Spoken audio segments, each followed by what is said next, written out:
Hi, this is Professor Jerimiah with Odyssey Martial Arts Spring and Coach Krystal. We're here to demonstrate some closed guard attacks for the kids.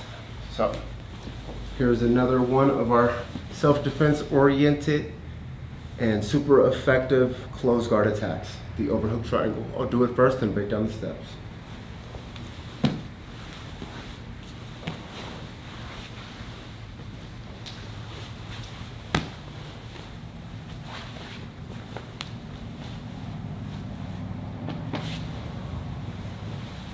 So in the overhook, I can push her hands to the mat, either coming inside and pushing them out, or underneath and pushing them out as I bring my knees to my chest. That gets the person to bring their hands to the mat.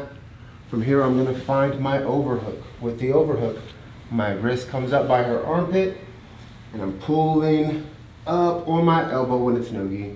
In the gi, I can feed and grab onto the collar to make this overhook even tighter. From here, my hand slides down to the bicep. I shift and get onto my side, and I use my shin and the bicep to control her arm. Here I open, and boom, get my leg on top of her head, holding the shin.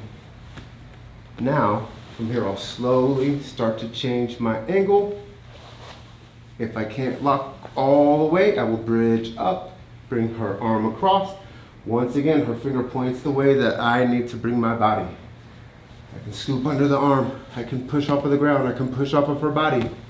And I get to that angle where I can see directly into their ear.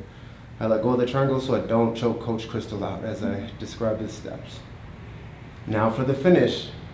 My right heel goes down to the mat. My left leg is gonna come up and over the top so that the back of my knee is on top of her ankle. And from here, I slowly pinch my knees together and I get the triangle finish from the overhook. So standard, classic, basic for all the kids to get to gray white belt.